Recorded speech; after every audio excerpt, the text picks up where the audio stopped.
Olha, no futebol brasileiro, a gente está acostumado a ver sempre os mesmos gigantes, né? Clubes com torcidas imensas, orçamentos que parecem infinitos. Mas e quando um time pequeno, lá do interior de São Paulo, vira esse jogo de cabeça para baixo? É o caso do Mirassol. O que eles estão fazendo tanto dentro quanto fora de campo virou um exemplo, um verdadeiro caso de estudo. A grande pergunta é como? Como eles conseguiram isso? É isso que vamos desvendar agora.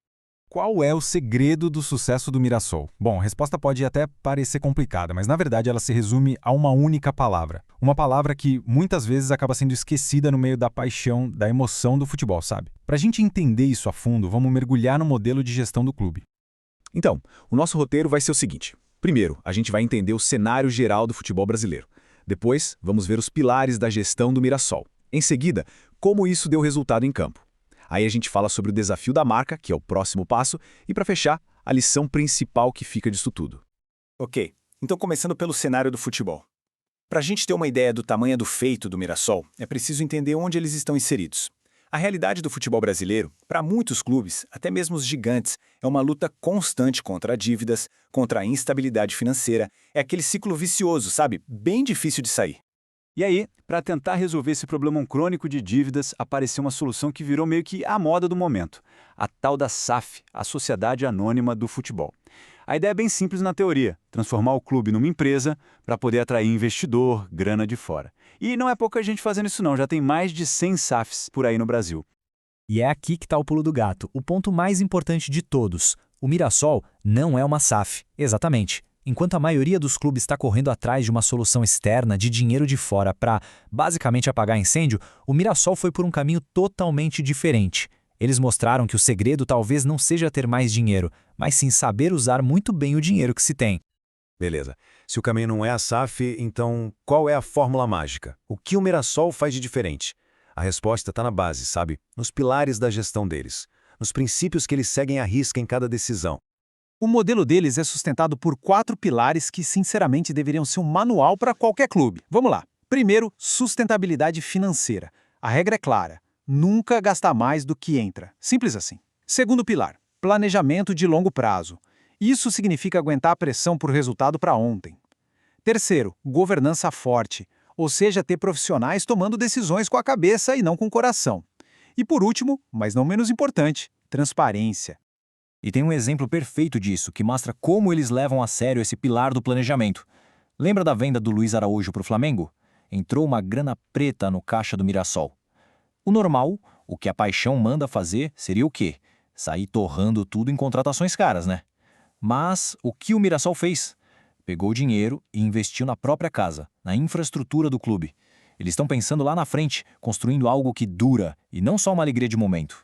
E é exatamente sobre isso que o especialista Cacá Buano fala. Ele diz que essa é a grande armadilha do futebol. A paixão, ela empurra os clubes a tomar decisões com a emoção, a buscar um título a qualquer custo.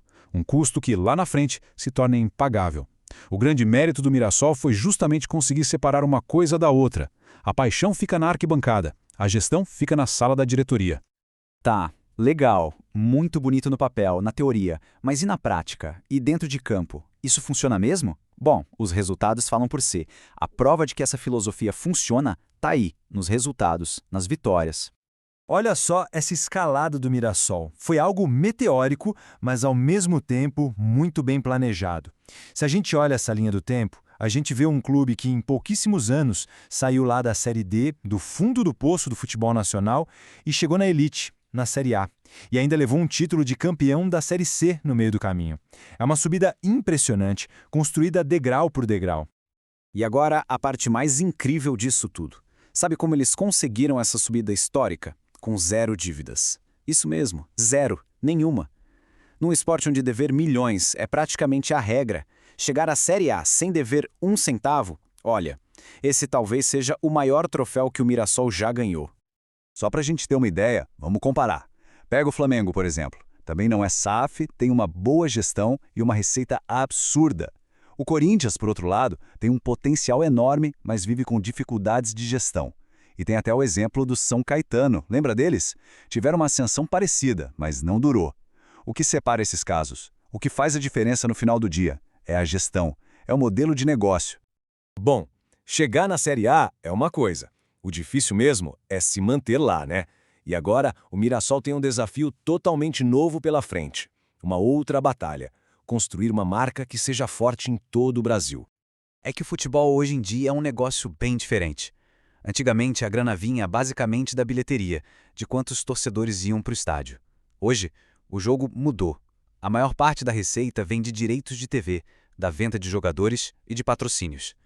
E isso, de certa forma, abre uma porta para clubes que não têm uma torcida gigante. Mas aí é que entra o grande dilema do Mirassol. A cidade tem uns 60 mil habitantes. Como é que um clube de uma cidade pequena consegue competir em visibilidade, em apelo comercial, com os monstros das grandes capitais? O desafio agora é esse: como transformar o sucesso que eles têm em campo numa marca forte, que seja conhecida e que dê dinheiro no país inteiro? Mas olha, oportunidades existem. Pensa bem, cada jogo em casa contra um Palmeiras, um Corinthians, é uma vitrine gigantesca. Isso pode atrair turismo para a região, pode fazer as empresas e o comércio local quererem patrocinar. E claro, eles podem continuar fazendo o que fazem de melhor. Aquele trabalho de formiguinha, de achar talentos que ninguém está vendo, para depois vender e fazer caixa. Então, chegando no final da nossa análise, fica uma coisa muito clara. O verdadeiro craque do Mirassol, o maior ativo que eles têm, não está calçando chuteira. Está lá nas salas da diretoria. As lições que o modelo Mirassol nos deixa são bem diretas e bem poderosas. Primeiro, uma boa gestão pode valer mais do que um cheque em branco de um bilionário. Segundo, pensar no futuro é mais importante do que ganhar o jogo do próximo fim de semana a qualquer custo. Terceiro, investir em tijolo e em estrutura é construir algo que vai ficar. E por fim, o sucesso de um clube de futebol não é só dele, é uma chance de negócio para a cidade inteira. E tudo isso nos leva a uma reflexão final que é bem provocadora. No esporte que a gente se acostumou a idolatrar o camisa 10, o artilheiro, o goleiro que faz milagre, será que o verdadeiro craque do jogo, a peça-chave para o sucesso de verdade, aquele que dura, não é um jogador? Será que no fundo o verdadeiro craque não é a gestão? Fica aí a pergunta para a gente pensar.